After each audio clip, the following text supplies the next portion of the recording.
मैथिली दुल्हन। इसके मनमोहक गीत जरूर सुने। यदि अच्छा लगा तो चैनल सब्सक्राइब जरूर करें।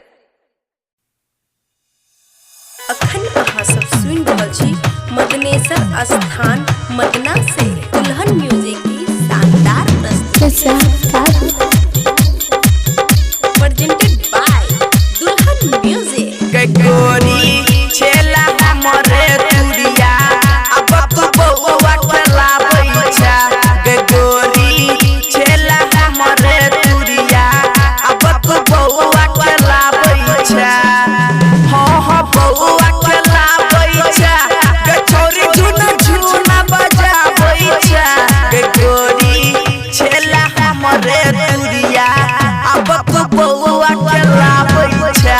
गे गोरी छेला हमरे तुरिया अब तू बउवा खेलाबै छा। अब तू बउवा खेलाबै छा। अब तू मुजान बाबू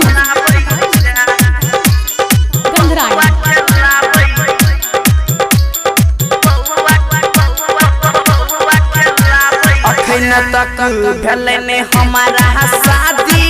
तू तक खाइ छी गे पर शादी। गे छोरी तू तक खाइ छी गे पर शादी। अखन तक भेलै ने हमारा शादी। तू तक खाइ छी गे पर शादी। गे छोरी तू तक खाइ छी पर शादी। बेटा के गोदी में तू लगे पूरा टोला घुमाबै छा। गे गोरी छेला हमरे तुरिया अब तू बउवा खेलाबै छा।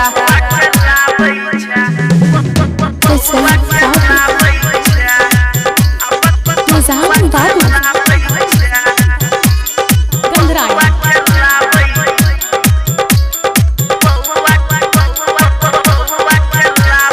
तू तो बहिना गेला माई।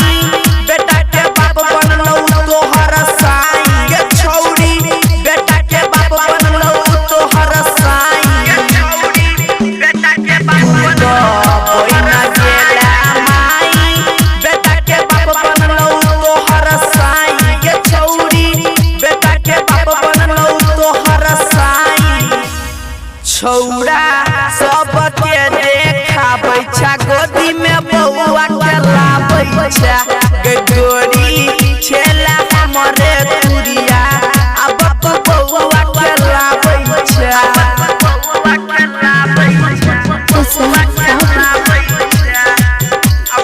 मुजान बाबू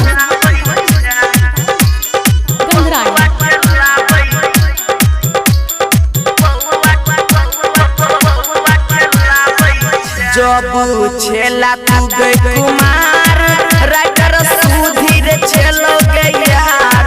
राज नौसाद छेलो गैयार। जब तक छेला तू गई कुमार राइटर सुधीर छेलो गैयार। इस्लाम नौसाद छेलो गैयार। एना किया तू मुँह चमकाबै छा। हमरा तू आँखि देखाबै छा। गे गोरी छेला